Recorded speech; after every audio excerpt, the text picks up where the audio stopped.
அது சரியா கேரள மாநிலத்தோடைய பதினம்திட்டா மாவட்டத்தில் ராணிங்கிற ஒரு அழகான பசுமை பகுதி.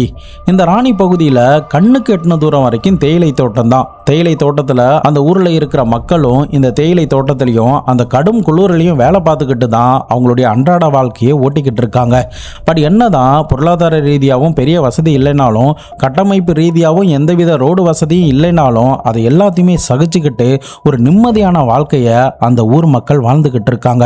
பட் அவங்களுடைய அந்த நிம்மதியை குலைக்கிற விதமாக தான் ஒரு கொடூரமான சம்பவத்தை அவங்களுடைய கண்களுக்கு கொடுப்பதற்காக 1966 ஜூன் 15ஆம் தேதியோடைய காலை நேரம் அவங்களுக்காக அந்த இரவுல இருந்து காத்துக்கிட்டு இருந்துச்சு. காலை விடிஞ்சதுமே எப்போதுமே தேயிலை தோட்டத்துக்கு வேலைக்கு செல்லக்கூடிய மக்கள் ஒவ்வொருத்தரும் கிளம்பி போய்கிட்டு இருக்காங்க. அந்த நேரம்னு பார்த்து தான் மேத்யூ தன்னுடைய மனைவி கிட்ட சொல்லிட்டு வழக்கம் போல தேயிலை தோட்டத்துக்கு வேலைக்கு போறதுக்காக ஒரு ரோட்ல நடந்து வந்துகிட்டு இருக்காரு. அவர் வந்த அந்த பாதை 2 பக்கங்களுக்கும் நடுவுல தேயிலை தோட்டமா இருக்கு. அந்த பாதை மேலே இருந்து கீழே இறங்குது, அதாவது மலை சரிவு மாதிரி மேலே இருந்து கீழே இறங்கக்கூடிய பாதையா இருக்கு. அந்த பாதையோடைய எண்டுல ஒரு அருவி ஓடுது. அந்த அருவியோடைய பெயர் மாடத்தருவி. மைண்ட்ல எந்தவித கவலையும் இல்லாம வழக்கம் போல ரொம்ப கூலா நடந்து போய்கிட்டு இருந்த மேத்யூ திடீர்னு ரோட்டோரமா ஒரு பெண்மணி போர்வையை போட்டு படுத்து தூங்கிட்டு இருக்கிற மாதிரி பாக்குறாரு. என்னடா அது, இந்த பெண்மணி எதுக்காக இங்க வந்து படுத்து கிடக்குறாங்க, அவங்களுக்கு ஏதாவது ஆயிடுச்சா, அப்படி இல்லைன்னா யாராவது இங்க வந்து தூக்கிட்டு போயிட்டாங்களா அப்படின்ற ஒரு கன்ஃபியூஷனோடைய வேகமா அந்த பெண்ணை கூப்பிட்டபடியே, ஏய் யார் இங்க படுத்திருக்கிறது, ஏந்திரி அப்படின்ற மாதிரி சொன்னபடியே அவர் அந்த பெண் படுத்திருக்கிற இடத்தை நோக்கி ஓடுறாரு. அப்போ கிட்ட வந்து பார்க்கும்போது அந்த பொண்ணு கிட்ட இருந்து எந்தவித அசைவுமே இல்ல. ஆனா அந்த பொண்ணு போர்வையால போத்தின நிலையில அந்த வெளிச்சத்துல மல்லாந்து படுத்து தூங்கிட்டு இருக்கிற மாதிரி இருக்கிறதுனால மெல்லமா அந்த பொண்ணை தட்டி பார்க்கறாரு. அப்பவும் அந்த பொண்ணுகிட்ட இருந்து எந்தவித ரெஸ்பான்ஸும் இல்லை. இதனால பதறி போன அந்த மேத்யூ உடனடியா அவங்க போத்தி இருக்கிற போர்வையை எடுத்துட்டு உள்ள பார்க்கும்போது தான் ஒரு கொடூரமான காட்சி அவருடைய கண்களுக்கு புலப்பட ஆரம்பிச்சது. அந்த ரோட்ல படுத்து கிடக்கிற பெண்மணியோடைய உடம்பு மேல தேவாலயத்துல போடக்கூடிய பெண் கன்னியாஸ்திரி பெண்கள் எந்த மாதிரி உடை அணிவாங்களோ அந்த மாதிரியான ஒரு உடை அவங்க அணிஞ்சிருக்காங்க. அந்த உடை அவங்களுடைய கண்டக்காலில் இருந்து இடுப்புக்கு மேல தூக்கி வைக்கப்பட்ட நிலையில இருக்கு. அது மட்டும் இல்லாம அவங்களுடைய நெஞ்சில, வயிற்றுல, இடுப்புல அப்படின்னு பல இடங்கள்ல கத்தி குத்து காயம் ஏற்பட்ட மாதிரி இருக்கு. இதை பார்த்து மிரண்டு போன மேத்யூக்கு என்ன பண்றதுனே தெரியல.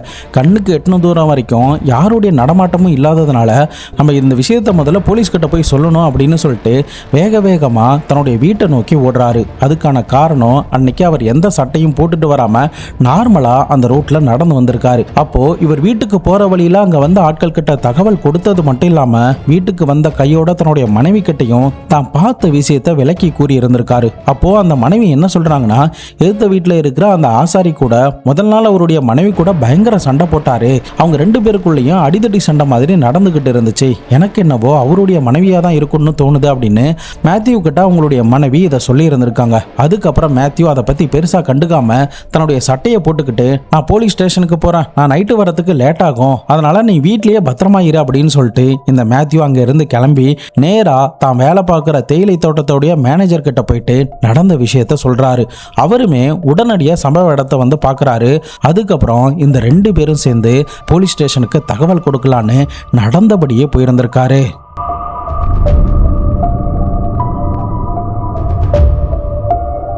அந்த காலகட்டத்தில் அந்த மலைப்பாதைகளில் பெருசா தார் ரோடு எதுவும் கிடையாது. அதே சமயம் அந்த அளவுக்கு 2 வீலரோ கார் வசதியோ பஸ் வசதியோ அந்த பகுதிக்கு கிடையாது. இதனால இந்த 2 பேரும் நடந்தபடியே தான் போலீஸ் ஸ்டேஷனுக்கு போயிருந்திருக்காங்க. கிட்டத்தட்ட இவங்க போலீஸ் ஸ்டேஷனுக்கு போய் அந்த தகவலை கொடுக்கறதுக்கு மதியம் 2:30 மணி ஆயிடுச்சுன்னா பார்த்துக்கோங்களேன்.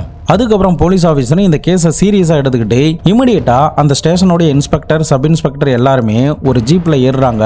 கையோட கம்ப்ளைண்ட் கொடுக்க வந்த அந்த 2 பேருமே அழைச்சிக்கிட்டு ஒரு ஃபோட்டோகிராஃபரையுமே அழைச்சிக்கிட்டு கிரைம் சீனுக்கு வந்திருக்காங்க. அப்போது மக்களுடைய கூட்டம் அந்த இடத்துல அப்போவும் கூடி தான் இருந்திருக்கு. அந்த சுற்று வட்டார பகுதியில் இருக்கிற மக்கள் எல்லாரும் அந்த இடத்துல தான் நின்றுக்கிட்டு இருக்காங்க. அதுக்கப்புறம் போலீஸ் ஆஃபீஸரும் அந்த கூட்டத்தை விலக்கிட்டு அந்த இறந்து கிடக்கிற பெண்மணியோடைய சடலத்தை நோட்டமிடுறாங்க.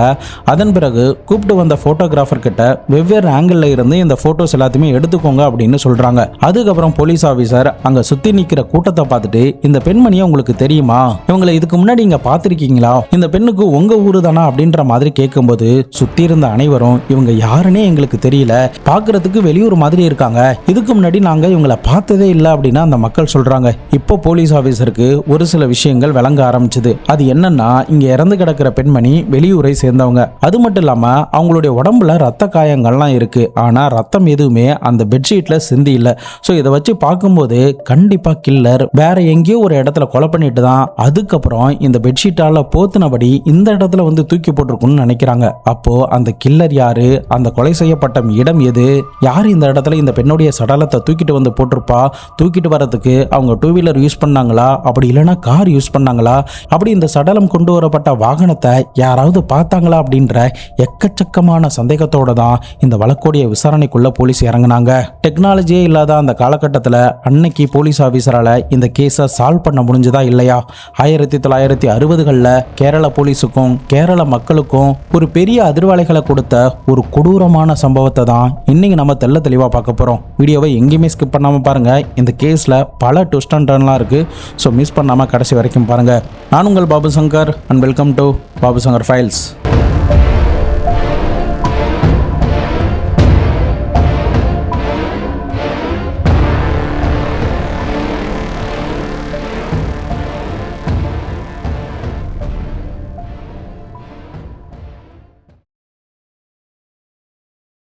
இறந்து போன பெண்மணி யார் என்னங்கிறத தெரிஞ்சுக்கிறதுக்கு முன்னாடி வீடியோவை இன்னும் நீங்கள் லைக் பண்ணாமல் இருந்தீங்கன்னா மறக்காமல் லைக் பண்ணி சப்ஸ்கிரைப் பண்ணி பாருங்கள். அப்போ தான் உண்மையாகவே கிரைம் ஜானர் பார்க்குற நம்முடைய ஆடியன்ஸுக்கு ரெக்கமெண்டில் போய் சேரும்.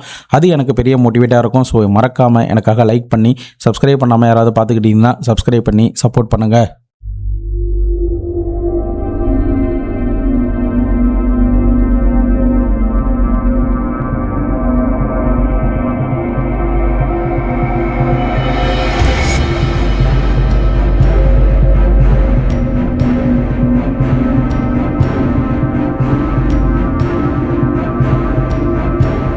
இப்போ போலீஸ் முன்னாடி இருந்த ஒரு பெரிய டாஸ்கே இறந்து போன பெண்மணி யாருங்கிறது தான். பட் இது ஒரு பக்கம் இருந்தாலும் அந்த ஸ்டார்டிங்ல இன்வெஸ்டிகேஷனுக்கு தேவையான எல்லா ப்ராசஸுமே அவங்க பண்ணி முடிக்கணும். அந்த பெண்மணி எத்தனை மணிக்கு இறந்தாங்க, எப்படி இறந்தாங்க, அவங்களுக்கு என்ன நடந்துச்சு, இறக்கிறதுக்கு முன்னாடி பாலியல் துன்புறுத்தல்லாம் நடந்துச்சா அப்படிங்கிறத போலீஸ் ஆபீசர் உறுதிப்படுத்தி ஆகணும். இதனால அந்த பெண்ணுடைய சடலத்தை போஸ்ட்மார்ட்டம் பண்ணணும்னு நினைக்கிறாங்க. அந்த காலகட்டத்தில் பார்த்தா போஸ்ட்மார்ட்டம் வந்து சம்பவ இடத்திலே தான் பண்ணுவாங்க. இதனால இந்த வழக்கை ரிஜிஸ்டர் பண்ண சப் இன்ஸ்பெக்டர் 2 போலீஸ் ஆபீசரை அந்த ஸ்பாட்ல போட்டுட்டு இவர் வந்து தன்னுடைய ஜீப்பை எடுத்துக்கிட்டு அந்த மண் ரோட்டு வழியா டவுன்ல இருக்கிற சர்க்கிள் இன்ஸ்பெக்டர் கிட்ட போயிட்டு நடந்த விஷயங்களை சொல்றாங்க. அப்போ அந்த சர்க்கிள் இன்ஸ்பெக்டர் என்ன சொல்றாருன்னா, போலீஸ் சர்ஜன் வந்து இப்ப லீவ்ல இருக்காரு, அவரை இப்ப கான்டாக்ட் பண்ண முடியாது, அதனால நீ என்ன பண்றீன்னா ராணிங்கிற பகுதியில் உள்ள அரசு மருத்துவமனையில் உள்ள மருத்துவரை நீ போஸ்ட்மார்ட்டம் பண்றதுக்காக கூப்பிட்டுக்கோ, சீக்கிரமா அந்த போஸ்ட்மார்ட்டம் பண்ணி முடிச்சுட்டு ரிப்போர்ட்டை எனக்கு அனுப்பி வை அப்படின்னு சொல்றாங்க. அந்த எஸ்ஐயுமே சரின்னு சொல்லிட்டு தன்னுடைய ஜீப்பை எடுத்துக்கிட்டு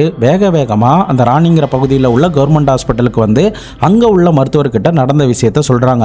ஆனா அங்க இருந்த டாக்டர் என்ன சொல்றாங்கன்னா, நீ போய் ஒரு லெட்டர் ஒன்று வாங்கிட்டு வா, அப்பதான் என்னால இதை பண்ண முடியும், நானா சும்மா வந்து பண்ணி நாளைக்கு ஏதாவது பிரச்சனைனா ஏன் தலை தான் உருளும், அதனால ஃபர்ஸ்ட் நீ போய் லெட்டர் வாங்கிட்டு வான்னு அனுப்பிச்சிருக்காரு. ஸோ இதனால வேற வழி இல்லாம அந்த இன்ஸ்பெக்டர் மறுபடியுமே சர்க்கிள் இன்ஸ்பெக்டர் இருக்கிற இடத்துக்கு போயிட்டு அவர்கிட்ட லெட்டர் எழுதி வாங்கிட்டு இந்த டாக்டர் கிட்ட கொடுத்துருக்காங்க. டாக்டர் அதுக்கப்புறம் தான் அந்த கிரைம் ஸ்பாட்டுக்கே போயிருந்திருக்காரு. அதாவது இந்த ப்ராசஸ் எல்லாமே நடந்து முடிக்கிறதுக்கு கிட்டத்தட்ட ஒரு நாள் ஆயிட்டு. சடலம் கண்டெடுக்கப்பட்டு அடுத்த நாள் தான் ஜூன் 16ஆம் தேதி தான் டாக்டர் அந்த கிரைம் சீனுக்கே வந்திருக்காரு. அந்த காலகட்டத்தில் டெலிஃபோன் வசதியோ செல்போன் வசதியோ இமெயிலோ எதுவுமே கிடையாது. ஸோ ஒரு இன்ஃபர்மேஷன் டிராவல் ஆகி போகணும்னா அதுக்கு பல மணி நேரம் எடுக்கும். அந்த ப்ராசஸ் எல்லாமே ஒரு ஸ்லோ ப்ராசஸாக தான் இருந்திருக்கு. ஸோ அதனால தான் இவ்வளோ டிலே ஆயிருந்திருக்கு. இப்போ கிரைம் சீனுக்கு வந்த டாக்டர் அந்த பெண்ணுடைய சடலத்தை சோதனை பண்ணணும். பொதுவாக இந்த மாதிரியான சுச்சுவேஷன்ல என்ன பண்ணுவாங்கன்னா, 4 பக்கம் தர மாதிரி ஏதாவது துணியாலையோ அப்படி இல்லைன்னா தென்னை மட்டையாலையோ கட்டி தான் அந்த காலத்தில் இந்த மாதிரி போஸ்ட்மார்ட்டம் ரிப்போர்ட்லாம் ரெடி பண்ணுவாங்க. பட் கிரைம் நடந்த இடத்துல சுற்றியும் தேயிலை தோட்டங்கிறதுனால வேற வழி இல்லாமல் அந்த பெண்ணுடைய சடலத்தை மீட்டு பக்கத்தில் இருக்கிற ஒரு வீட்டுக்கு எடுத்துட்டு போயிட்டு ஒரு பெஞ்சில் போட்டு பிரேத பரிசோதனை பண்ணாங்க. அப்படி பிரேத பரிசோதனை பண்ணதுல மருத்துவர் என்ன சொல்றாங்கன்னா, இவங்களுடைய உடம்புல ஆழமான கத்தி குத்து காயம் இறங்கியிருக்கு. இவங்க சரியா ஜூன் 15ஆம் தேதி நள்ளிரவு நேரத்தில் தான் இறந்து போயிருந்திருக்காங்க. அதுக்கப்புறம் தான் சடலத்தை காலை நேரத்தில் யாரோ பார்த்துருக்காங்க. அதே சமயம் இவங்களுடைய உடம்புல பாலியல் ரீதியான துன்புறுத்தல்கள் நடந்த மாதிரியான எந்தவித தடயங்களும் தெரியல. ஆனா பற்கள்லாம் உடைக்கப்பட்டிருக்கு. ஆனா இந்த கொலை சம்பவம் நடக்கிறதுக்கு முன்னாடி அவங்க பயங்கரமா துன்புறுத்தப்பட்டிருக்காங்க அப்படின்ற மாதிரி மருத்துவர் தன்னுடைய போஸ்ட்மார்ட்டம் ரிப்போர்ட்டை சொல்லிட்டு அங்க இருந்து கிளம்பி போயிடுறாரு. குறிப்பா அந்த இறப்புக்கான காரணமா அவர் சொன்னது என்னன்னா, கில்லர் அந்த பெண்மணியோடைய வயிற்றுல கத்தியால குத்துனப்போ உள்ள இருக்கிற பாகங்கள் டேமேஜ் ஆயிருக்கு, அதனாலதான் அவங்க இறந்து போயிட்டாங்க அப்படிங்கிறத சொன்னாங்க. போலீஸ் இது எல்லாத்தையுமே கேட்டதுக்கு அப்புறம் இந்த கொலை பாலியல் ரீதியான துன்புறுத்தலுக்கு நடக்கலனா வேற எதுக்காக நடந்திருக்கும்னு யோசிக்கிறாங்க. ஸோ அப்போதான் போலீஸுக்கு ஒரு விஷயம் புலப்பட ஆரம்பிச்சது. அது என்னன்னா, இறந்து போன அந்த பெண்மணியோடைய கழுத்துல ஒரு மாலை இருந்திருக்கு, காதுல கம்மல் இருந்திருக்கு, விரல்ல ஒரு மோதிரம் கூட இருந்திருக்கு, அது கூட ஒரு டார்ச் லைட் ஒரு குடையும் இருந்திருக்கு. பட் இதை எதையுமே கில்லர் எடுத்துட்டு போகவே இல்லை. அப்போ கில்லருடைய நோக்கம் கொள்ளையடிக்கிறதும் இல்லை, அவங்கள அனுபவிக்கிறதும் இல்லை. அப்படி இல்லைன்னா வேற ஏதோ இவங்களுக்கு ஒரு முன்பகை இருந்திருக்கணும், அதனாலதான் இவங்களை எந்த அளவுக்கு கொலை பண்ணியிருக்கணும் அப்படின்னு நினைச்சாங்க. பட் போலீஸுக்கும் இந்த கேஸ் எடுத்து செல்லக்கூடிய எந்தவித லீடுமே கிடைக்கல. அங்க உள்ள பொதுமக்கள் கிட்ட கேட்டாலும் யாருமே தெரியலன்னு சொன்னாங்க. யாரும் எந்தவித பைக் சத்தமும் கார் சத்தமும் கேட்கவே இல்லை அப்படின்னு தான் சொன்னாங்க. அதே சமயம் இந்த பொண்ணை வேற இடத்துல கொலை பண்ணிட்டு இந்த இடத்துல வந்து போடணும்னா கண்டிப்பா அவங்க வந்து ஏதோ ஒரு வாகனத்தை தான் யூஸ் பண்ணிருக்கணும், அந்த வாகனத்தோடைய கார் தடயம் எங்கேயாவது பதிஞ்சிருக்கா அப்படின்னு சொல்லிட்டு அந்த மாதிரியான சோதனைகள்லையும் ஈடுபட்டாங்க. பட் அது எதுவுமே அவங்களுக்கு பலன் கொடுக்கவே இல்லை. இந்த நேரத்தில் தான் கேரளாவில் அந்த நேரத்தில் ரொம்ப ஃபேமஸாக இருந்த எஸ்பி ஜெயராம் படிக்கல் இந்த கேஸ்க்குள்ள நுழையிறாரு. 1960 சமயங்களில் பார்த்தா நாளிதழ்களில் இந்த ஜெயராம் படிக்கலை பற்றி மக்கள் நிறைய தெரிஞ்சுக்கிட்டாங்க. அதில் முக்கியமான விஷயம் என்னன்னா, இவர் எந்த கேஸை எடுத்தாலும் சீக்கிரமாகவே முடிச்சிருவாரு, கில்லரையும் சீக்கிரமாகவே கண்டுபிடிச்சிருவாரு, ரொம்ப ஸ்ட்ரிக்டான ஆஃபீஸரு, இவர் நல்லது மட்டும்தான் பண்ணுவார் அப்படின்ற ஒரு நம்பிக்கை மக்கள் கிட்ட பில்ட் ஆகி இருந்தது. இப்போ இந்த மாடத்தருவி ஓடைக்கிட்ட இறந்து போன அந்த பெண்மணியோடைய கேஸையுமே இவர் தான் எடுக்கிறாரு அப்படிங்கிறது தெரிஞ்சதுமே சீக்கிரமாகவே இவர் கில்லரை பிடிச்சிருவாரு அப்படின்ற நம்பிக்கை மக்களுக்கும் ஏற்பட்டுச்சு. ஸோ இந்த நேரத்தில் தான் இவர் என்ன பண்ணுறாரு, இறந்து போன அந்த பெண்மணியோடைய போட்டோவை அந்த ஊர்ல இருக்கிற பத்திரிகையில வெளியிட்டு இருந்திருக்காரு. அப்போ அந்த பத்திரிகையை பார்த்துட்டு ஒரு வயதான பெண்மணி ஆலப்புழாலேருந்து நேரடியாக இவருடைய ஆபீஸுக்கு வந்து, சார் அன்னைக்கு இறந்து போனது வேற யாரும் இல்ல, என்னுடைய மகள் தான், அவளுக்கு வயசு 43 ஆகுது, அவளுடைய பெயர் மரியா குட்டி அப்படின்னு சொல்லியிருந்திருக்காங்க.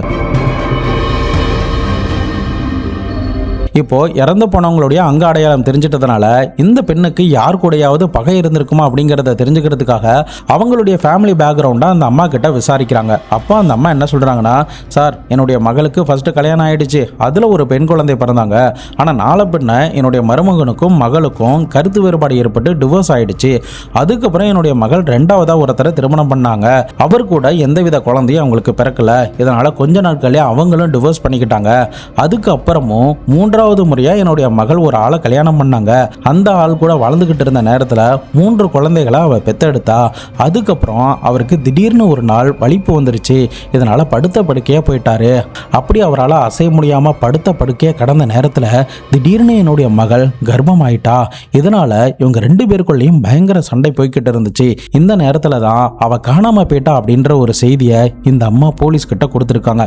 இதை கேட்டதுமே போலீஸுக்கு பகீர்னு ஆயிருந்திருக்கு. போலீஸ் இந்த இடத்துல என்ன நினைக்கிறாங்கன்னா, ஒருவேளை இந்த மரியா குட்டியோடைய 3வது கணவர் வந்து ஏதாவது ஆட்களை செட் பண்ணி இவங்களை போட்டு தள்ளியிருப்பாங்களா அப்படின்ற மாதிரி யோசிச்சாங்க.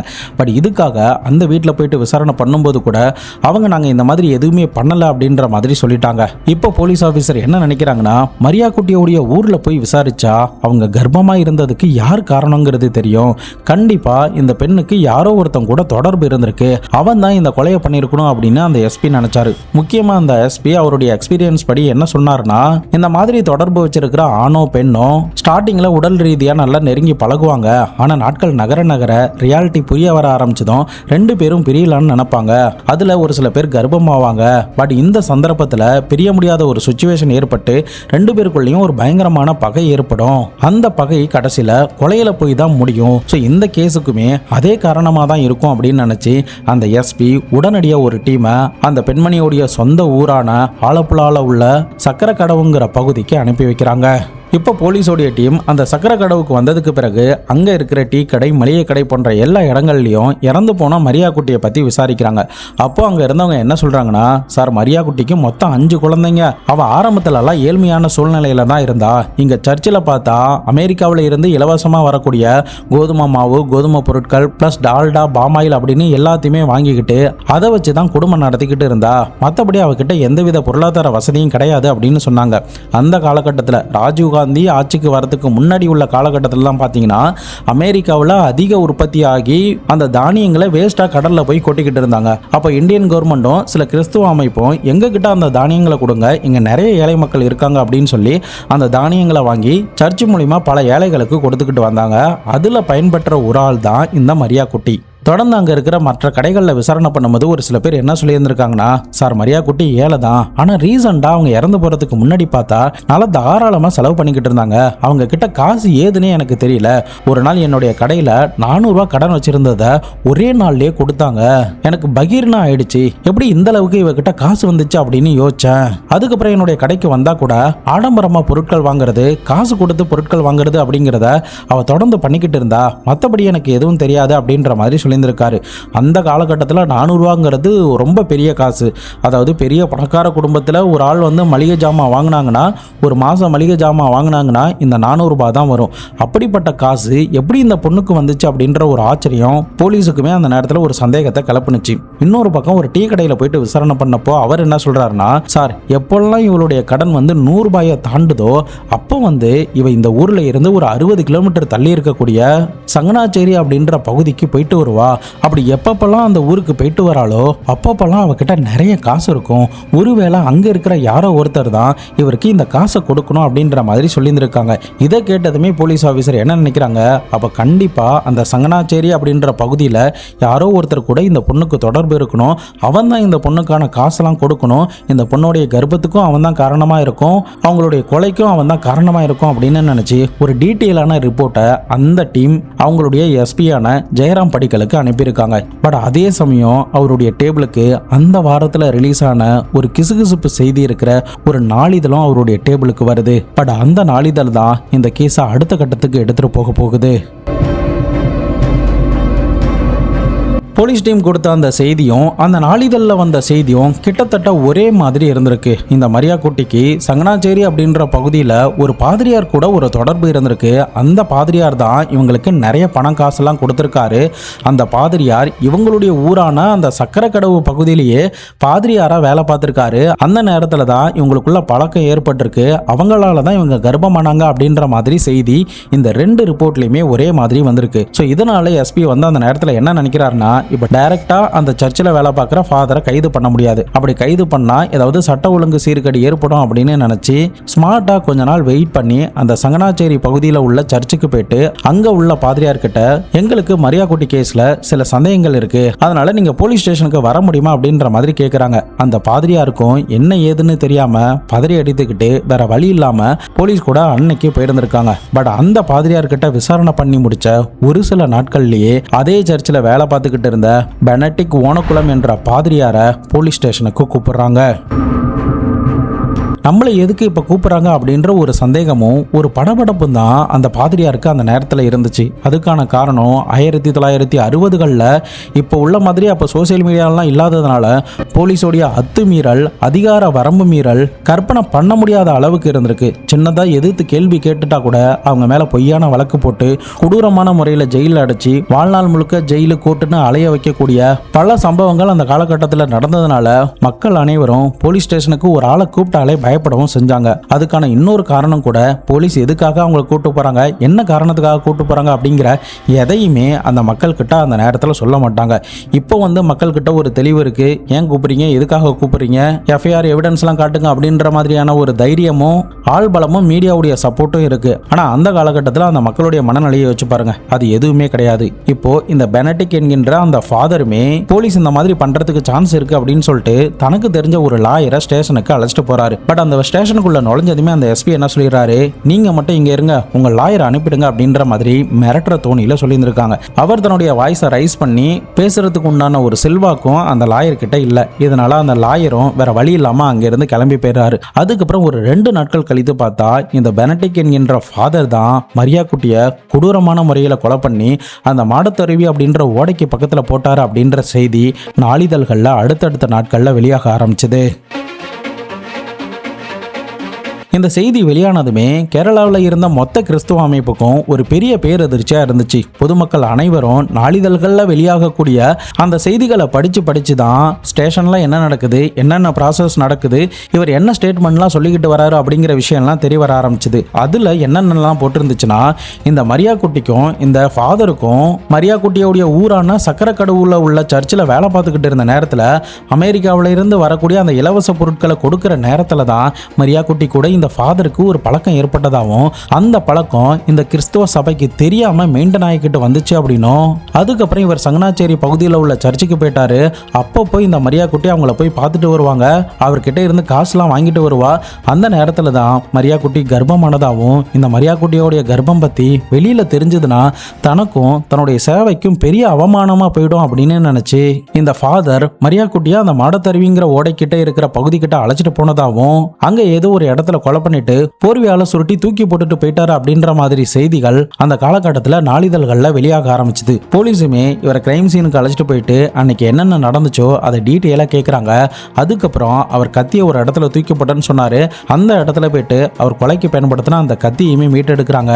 இவரை நேரில் பார்த்த நேரில் கண்ட சாட்சிகள் எல்லாத்துக்கிட்டையும் ஒன்னா விசாரணை பண்ணி ஃபைனலி போலீஸ் ஆஃபீஸர் ஒரு சார்ஜ் ஷீட்டை கேரள நீதிமன்றத்தில் தாக்கல் பண்ணாங்க. பட் இந்த கேஸை அந்த நேரத்தில் குஞ்சிராமன் அப்படின்ற ஒரு நீதிபதி தான் விசாரிச்சாரு. அப்படி விசாரிச்சதுல அவர்கிட்ட ஒரு 6 சாட்சிகள் முக்கியமான விஷயத்த சொல்லுது. அதுல முதலாவது யாருன்னா சாக்கோங்கிற ஒரு டாக்ஸி டிரைவர். இவர் இந்த மரியா குட்டியும் ஃபாதரையும் முதல் நாள் ஜூன் 14ஆம் தேதி இரவு நேரத்துல திருவள்ளா அப்படின்ற பகுதியில இருந்து அவருடைய டாக்ஸில இவங்களை ஏத்திக்கிட்டு மந்தமருவி அப்படின்ற ஜங்ஷன் கிட்ட இறக்கி விட்டதாகவும், நான் இவங்க 2 பேரையும் பார்த்தேன், கையில பேக்லாம் வச்சிருந்தாங்க அப்படின்ற மாதிரி ஒரு சாட்சி சொல்லியிருந்திருக்காரு. 2வது சாட்சியா இந்த கொலை சம்பவம் நடந்த அந்த தேயிலை தோட்டத்துக்கிட்ட இருக்கிற ஒரு தேங்காய் கொப்பர ஆலையில வேலை பார்க்கக்கூடிய ஒரு தொழிலாளி. அந்த தொழிலாளி என்ன சொல்லியிருந்திருக்கானா, நான் வேலை பார்க்குற இடத்துல யதார்த்தமா வேலை பார்த்துக்கிட்டு இருக்கும்போது ஒரு 10 மணி வாகல இந்த 2 பேரும் நடந்து போறத பார்த்தேன், கையில பேக்லாம் வச்சிருந்தாங்க அப்படின்ற மாதிரி சொல்லியிருந்திருக்கான்.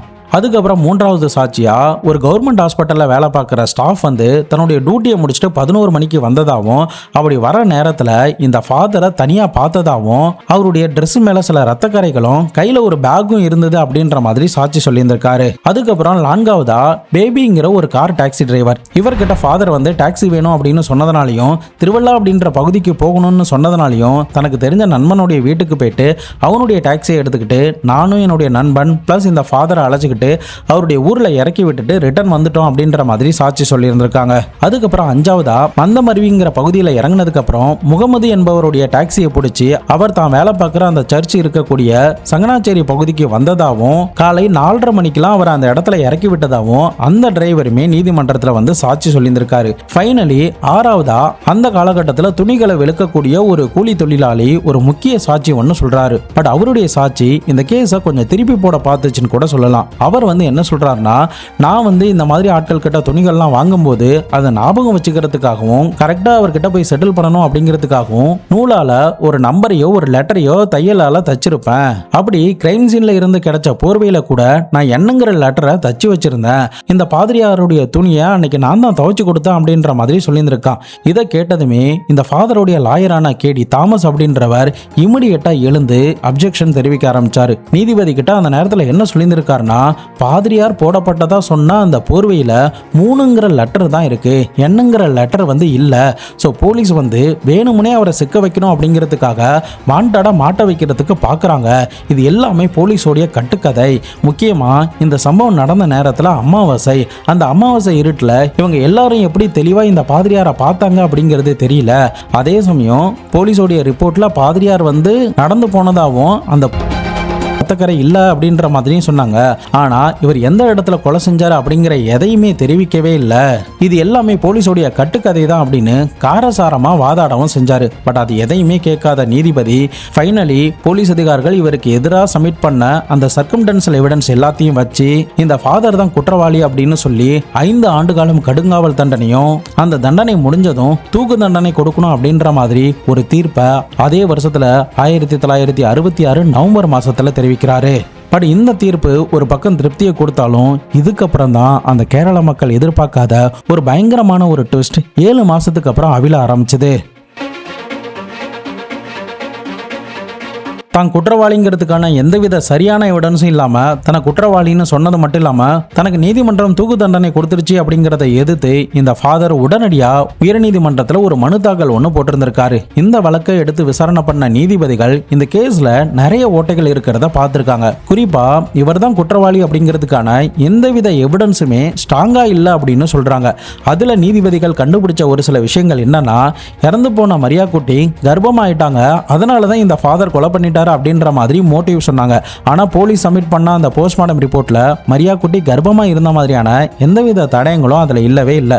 கர்ப்பமா இல்லாத ஒரு ஆளை கொலை பண்ண வேண்டிய அவசியம் இவருக்கு எதுக்காக இருக்கும் அப்படின்ற மாதிரி ஒரு கொஸ்டினை அரசு தரப்பு கிட்ட வைக்க ஆரம்பிச்சாங்க. அதற்கு அரசு தரப்பு என்ன சொன்னாங்கன்னா, இவங்க ரெண்டு பேருக்கும் தொடர்பு இருந்திருக்கும், அதை பத்தி வெளியில தெரியாம இருக்கணுங்கிறதுக்காக கூட இந்த ஃபாதர் இந்த கொலையை பண்ணியிருப்பாரு அப்படின்னு சொன்னாங்க.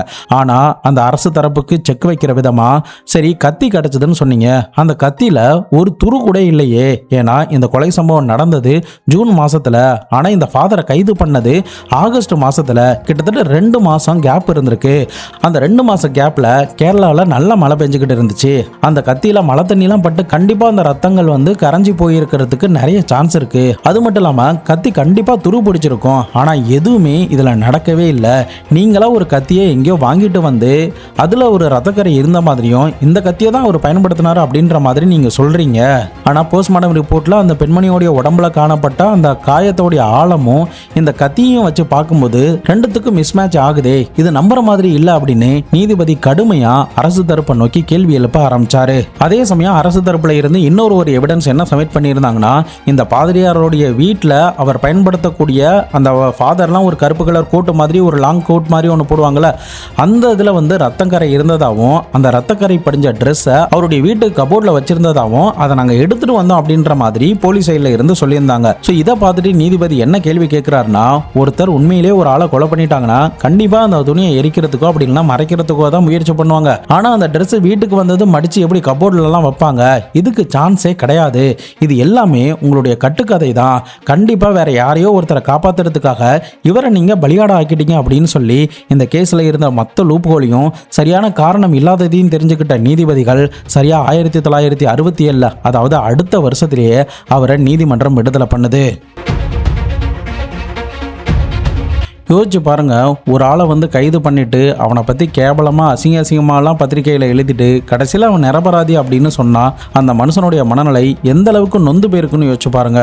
பட் நீதிமன்றம் இவரை நிரபராதின்னு சொல்லிட்டு, ஆனால் இவர் தான் குற்றம் பண்ணாரு அப்படின்னு கட்டுக்கதை எழுதின அந்த போலீஸ் ஆஃபீஸருக்கு ஏன் தண்டனை கொடுக்கல அப்படின்ற ஒரு கொஸ்டின் அவருடைய மனசில் கண்டிப்பாக எழுந்திருக்கும். இந்த உலகத்தில் கெட்ட பேர் எடுக்கிறது ரொம்ப ஈஸி, ஆனால் அதை நல்ல பேராக மாற்றுறது சாதாரணமான ஒரு விஷயம் கிடையாது. இவருமே அதை பற்றி பெருசாக கண்டுக்காமல் ரிலீஸ் ஆனதுக்கப்புறம் தன்னுடைய வேலைகளை பார்க்க ஆரம்பித்தார். பட் அப்போது மக்களுடைய தொடர்பில் இருந்து விலகி தான் இருந்தார். ஆனால் அவருடைய மனசில் ஏற்பட்ட அந்த காயங்கள் பல வருஷம் அழியாமல் அவரை ஒரு தனிமைக்குள்ளே அடைச்சிச்சுன்னு கூட சொல்லலாம். இப்படியே அவருடைய வாழ்க்கை 34 வருஷம் கிட்ட போகுது. இந்த நேரத்தில் தான் சரியா 2001 அவர் இறந்து போயிருந்திருக்காரு.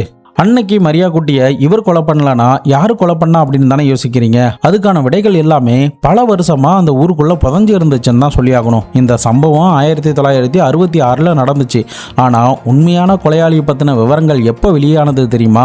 34-35 வருஷம் கழிச்சு இயர் 2000 தான். அதுவும் வயசான காலத்துல ஒரு 93 வயது பாட்டி இறக்கிறதுக்கு கொஞ்ச நாட்களுக்கு முன்னாடி போய் ஒரு கிறிஸ்துவ சபையில போயிட்டு, அன்னைக்கு மரியா குட்டியை கொலை பண்ணது வேற யாரும் கிடையாது, என்னுடைய கணவர் தான் அப்படின்னு நடந்த உண்மைகளை அப்படியே போட்டு உடைச்சிருந்திருக்காங்க. அந்த வயதான பாட்டி என்ன சொல்லியிருந்திருக்காங்கன்னா, அன்னைக்கு அந்த மரியா குட்டியை கொலை பண்ணது இந்த ஃபாதர் கிடையாது, அவருக்கும் மரியா குட்டிக்கும் எந்தவித சம்பந்தமும் கிடையாது, அவர் ஒரு அப்பாவி, ஆனா என்னுடைய கணவர் தான் கொலை பண்ணாருங்கிறது இந்த ஃபாதருக்கு நல்லா தெரியும். அப்படி தெரிஞ்சும் கூட அவர் பல வருஷங்கள் அவர் அவ்வளோ சித்திரவதை பண்ணப்போ கூட அவர் எதையுமே வாயை திறந்து சொல்லவே இல்லை. அது ஏன் தான் எனக்கு இப்போ வரைக்கும் தெரியல. எனக்கு அவரை நினைச்சாலே ரொம்ப பரிதாபமாக தான் இருந்துச்சு அப்படின்னு அந்த அம்மா சொன்னாங்க. மேற்கொண்டு அந்த அம்மா என்ன சொன்னாங்கன்னா, என்னுடைய கணவர் வந்து அந்த காலகட்டத்தில் ஒரு மருத்துவராக வேலை பார்த்தாரு. அந்த நேரத்தில் இல்லீகலாக யாரெல்லாம் கர்ப்பமாகறாங்களோ அவங்களுக்கு ஆப்ரேஷன் பண்ணுறது, அவங்களுடைய கர்ப்பத்தை கலைச்சி விடுற வேலைகள் எல்லாமே பண்ணாரு. இந்த சமயத்தில் தான் அந்த ஊர்லேயே ஒரு பெரிய எஸ்டேட் முதலாளி வந்து ஒரு நாள் இந்த மரியா குட்டியை என்னுடைய கணவர்கிட்ட அழைச்சிட்டு வந்தாரு. அந்த நேரத்தில் மரியா குட்டி கர்ப்பமாக இருந்ததாகவும் அந்த கர்ப்பத்தை கலைக்கிறதுக்கு உண்டான ஆப்ரேஷனில் என்னுடைய கணவர் ஈடுபட்டுக்கிட்டு இருந்தாரு. பட் துரதிருஷ்டவசமா அன்னைக்கு நடந்த தவறான சிகிச்சையினால மரியா குட்டி இறந்து போயிட்டாங்க. இது நடந்ததும் என்னுடைய கணவருக்கு பயம் அதிகரிச்சிருச்சு. இன்னொரு பக்கம் மரியா குட்டியை அழைச்சிட்டு வந்த அந்த எஸ்டேட் முதலாளி விஷயம் வெளில தெரிஞ்சா நாமளும் சேர்ந்து மாட்டிப்போமா அப்படின்னு ஒரு பயம் அவருக்குள்ள வந்துச்சு. அதனால தான் என்னுடைய கணவரும் அந்த எஸ்டேட் முதலாளியும் சேர்ந்து அந்த பெண்மணியுடைய வயிற்றுல கண்ணாபின்னான்னு கத்தியால குத்துன மாதிரி ஒரு டிராமாவை நடத்திட்டு அந்த மாடத்துறவி ஓடைக்கிட்ட கொண்டே போட்டுட்டு வந்ததாகவும், அதுக்கப்புறம் என்னுடைய கணவர் வந்து பாவ மன்னிப்பு கேட்கறதுக்காக இந்த ஃபாதர் கிட்ட போய் நடந்த விஷயங்களை சொன்னதாகவும் அவரும் பாவ மன்னிப்பு கொடுத்ததாகவும், அதுக்கப்புறம் என்னுடைய கணவர் இந்த ஃபாதர் கிட்ட சொல்லிட்டாரு அப்படின்ற செய்தியை அந்த எஸ்டேட் முதலாளி கிட்ட சொன்னதும் நாம ஏன் இந்த ஃபாதரை கோத்து விடக்கூடாது அப்படின்னு இந்த 2 பேரும் சேர்ந்து ஒரு சதி திட்டம் தீட்டினதாகவும், இதுக்காக போலீஸ் கிட்ட பல ஆயிரம் ரூபாய் அந்த காலகட்டத்தில் லஞ்சம் கொடுக்கப்பட்டதாகவும், அதனால தான் அந்த போஸ்ட்மார்ட்டம் ரிப்போர்ட்ல அவங்க கர்ப்பமா இல்லை அப்படின்ற மாதிரி எழுதினதாகவும், போலீஸும் பணத்தை வாங்கிக்கிட்டு அந்த எஸ்டேட் முதலாளியை காப்பாத்துறதுக்காக இந்த அப்பாவியான ஃபாதர் பெனடிக்க கொடூரமான முறையில் சித்திரவதை பண்ணி அவர்கிட்ட இருந்து வாண்டடா சைன்லாம் வாங்கி போலீஸ் சொன்ன தேரிக்கு ஒத்துக்கிட்டதாகவும், அவர் இந்த கொலையை பண்ணல அப்படின்னு ஒரு ஷாக்கிங்கான ஸ்டேட்மெண்ட்டை அந்த 93 வயது நிறைந்த பாட்டி பின் நாட்களில் சொல்லியிருக்காங்க. பட் அதை கேட்டதுமே மொத்த கேரளாவுமே ஆடி போயிடுச்சு. போலீஸ் மேலேயும் அந்த எஸ்டேட் முதலாளி மேலேயும் பயங்கர கோபம் வந்துச்சு. ஆனால் துரதிருஷ்டவசமாக அந்த எஸ்டேட் முதலாளி இந்த தகவல் வெளிவர நேரத்தில் இறந்து போயிட்டாரு. அதுக்கப்புறம் இந்த பாட்டியும் அவங்களுடைய குடும்பத்தார்களும் அப்போதைக்கு உயிரோடு இருந்த அந்த ஃபாதர் பெனடிக்கை போயிட்டு நேரில் பார்த்து காலில் விழுந்து மன்னிப்பு கேட்குறாங்க. இந்த மாதிரி என்னுடைய கணவர் தான் இதெல்லாம் பண்ணாரு, ஆனால் இந்த விஷயம் உங்களுக்கும் தெரிஞ்சும் இதையும் வெளியில் சொல்லாமல் இருந்தீங்க அப்படின்னு சொல்லி கேட்டப்போ, நான் வந்து இந்த கிறிஸ்துவ தேவாலய விதிகளின் படி ஒரு ஆள் என்கிட்ட வந்து ஒரு கன்ஃபெஷன் கொடுத்துருக்காருன்னா, அதாவது பாவ மன்னிப்பு கேட்கறதுக்காக தான் பண்ண தவறுகள் எல்லாத்தையும் அந்த ஃபாதர் கிட்ட சொல்லியிருந்தாருன்னா அந்த ஃபாதர் அந்த விஷயத்தை யார்கிட்டையுமே வெளியில சொல்லக்கூடாது. அதுதான் அந்த தேவாலயத்தோடைய ரூல். ஸோ இவருமே அந்த டாக்டருக்கு பாவ சங்கீர்த்தனம் கொடுத்துருக்கிறதுனால போலீஸ் அவ்வளோ அடி அடிச்சோம், வீண் பழி சுமத்தியும், கடவுளுக்கு நம்ம ஒரு ப்ராமிஸ் பண்ணி கொடுத்துருக்கோம் அதை மீறிடக்கூடாது அப்படின்ற ஒரு காரணத்துக்காக கடைசி வரைக்கும் அவர் சாகிற வரைக்குமே இந்த இன்ஃபர்மேஷனை வெளியில் சொல்லவே இல்லை. வேற ஆள் மூலியமா இந்த குடும்பத்தார்களும் பின் நாட்களில் தெரிஞ்சிருந்திருக்காங்க. பட் இவ்வளோ காலம் விட்டுட்டு எதுக்காக இப்போ வந்து இந்த கதைகள்லாம் சொல்கிறீங்க அப்படின்ற மாதிரி அந்த பாட்டிக்கிட்டே கேட்டிருந்திருக்காங்க. அப்போது அந்த பாட்டியம்மா என்ன சொன்னாங்கன்னா, இப்படிப்பட்ட ஒரு சம்பவம் நடந்து முடிஞ்சதுக்கப்புறம் என்னுடைய குடும்பத்தில் பல மோசமான விஷயங்கள்லாம் நடக்க ஆரம்பிச்சுது. எங்களுடைய அடுத்தடுத்த ஜென்ரேஷன்லாம் பிறக்கும்போது ஊனமாகவும் மூல வளர்ச்சி கம்மியாகவும் பிறந்தாங்க. எங்களுடைய வீட்டில் இருக்கிறவங்களுக்கும் நிறைய நோய்கள் வர ஆரம்பிச்சிருச்சு. இது எல்லாத்துக்கும் காரணம் என்னுடைய கணவர் பண்ண அந்த பாவமும் இதனால் ஃபாதருக்கு கிடைச்ச அந்த கெட்ட பெயரும் தான் காரணம். நாமளும் இதை பற்றி சொல்லாமல் மன்னிப்பு கேட்காம ரொம்ப நாட்கள் இதை கடத்திக்கிட்டே வரோம். ஸோ இதனால தான் அடுத்த ஜென்ரேஷனும் நல்லா இருக்கணும்னு சொல்லிட்டு இந்த உண்மைகளை நான் இப்போ வெளியில் சொன்னேன் அப்படின்ற மாதிரி சொன்னாங்க. பட் இந்த உண்மைகள் வெளிவந்த கொஞ்ச நாட்கள்லேயே அந்த பாட்டியும் இறந்து போயிட்டாங்க, அந்த ஃபாதரும் இறந்து போயிட்டாங்க. ஃபைனலி இந்த கேஸில் இருந்த பல மர்மங்கள் விலகுனுச்சு. அப்போ இருந்த பல நாளிதழ்கள் இதை பற்றி எழுதுனாங்க. அதில் சில பேருடைய கற்பனையான கதைகளும் வெளியில் வந்ததாகவும் சொல்லப்படுது. பட் அது எல்லாத்துக்குமே இந்த பாட்டி அம்மாவுடைய ஸ்டேட்மெண்ட் தான் ஒரு முற்றுப்புள்ளியே வச்சது. இந்த கேஸோடைய மொத்த மர்மத்தையுமே பல வருஷங்கள் கழித்து முடிச்சு விடவும் செஞ்சிச்சு. இந்த கேஸை அடிப்படையாக வச்சு மலையாளத்தில் மாடத்துறவி கேஸ் அப்படின்ற ஒரு படம் கூட ரிலீஸ் ஆகியிருந்திருக்கு. அந்த காலத்தில் பார்த்தா பணம் இருக்கிற ஆட்கள், அதிகாரம் இருக்கிற ஆட்களை தங்களுடைய கைக்குள்ளே போட்டுட்டு பல அதிகார அத்துமீறல்கள்லாம் நடத்தி தங்களுக்கு தேவையான எல்லா விஷயத்தையும் சாத்தியப்படுத்திக்கிட்டு தான் இருந்தாங்க. இந்த மாதிரியும் கொலைகளும் கொடுமைகளும் நடந்திருக்கு அப்படிங்கிறத நீங்களும் தெரிஞ்சுக்கணும் அப்படிங்கிறதுக்காக தான் இந்த ஒரு பதிவு. பணமும் அதிகாரமும் ஒரு மனுஷனை எந்த அளவுக்கு வேணா திமிரு பிடிச்சவனா மாற்றும், அத்துமீற வைக்கும், கொடுமைகளை செய்ய வைக்கும் அப்படிங்கிறதுக்கான ஒரு சின்ன எக்ஸாம்பிள் தான் இன்னைக்கு நம்ம பார்த்த சம்பவம். உங்கள் எல்லாருக்குமே கண்டிப்பாக இப்போ நான் சொல்ல போகிற சந்தேகம் இருந்திருக்கும். அது இந்த சம்பவத்தின் மூலமா எனக்கு தெரிஞ்ச வரைக்கும் அதை தெளிவுபடுத்தணும் அப்படிங்கிறத நான் விரும்புகிறேன். அது என்னன்னா, பொதுவாக ஒரு கேஸ் ஒன்று நடக்குதுன்னா அந்த கேஸ் வந்து பல நாட்கள் நீதிமன்றத்தில் நடக்கும். 5 வருஷம் 10 வருஷம் கேஸ் வந்து விசாரணை நடந்துக்கிட்டே இருக்கும். ஸோ அதுக்கான காரணம் என்னன்னா, ஒரு நிரபராதி தண்டிக்கப்பட்டக்கூடாது அப்படிங்கிறதுக்காக தான். அதாவது போலீஸ் வந்து இந்த மாதிரி கட்டுக்கதைகளாகவும் அந்த எவிடன்ஸை வந்து ரெடி பண்ணியிருப்பாங்க.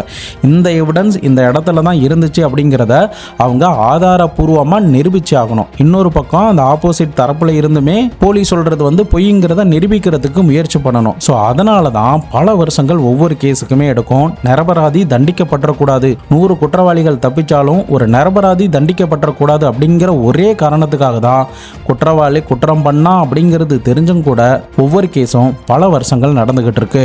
நீங்க இந்த சம்பவத்தை பத்தியும் ஒரு அப்பாவி பாதிக்கப்பட்டதை பத்தியும் என்ன நினைக்கிறீங்க அப்படிங்கிறத மறக்காம கமெண்ட் பாக்ஸ்ல சொல்லுங்க. ஏதாவது டவுட் இருந்துச்சுன்னா கமெண்ட் பாக்ஸ்ல கேளுங்க, கண்டிப்பா நான் அதை கிளியர் பண்றேன். வேற ஏதாவது கேஸ் பத்தி பேசணும்னு நினைச்சீங்கன்னா நம்முடைய இன்ஸ்டாகிராம்ல வந்து டிஎம் பண்ணுங்க, கண்டிப்பா அந்த வீடியோவை நான் பண்றேன். நாளை மறுநாள் வேற ஒரு கிரைம் கேஸோட வேற ஒரு வீடியோல உங்களை வந்து சந்திக்கிறேன். அதுவரைக்கும் உங்களிடமிருந்து விடைபெறுவது உங்கள் பாபு சங்கர்.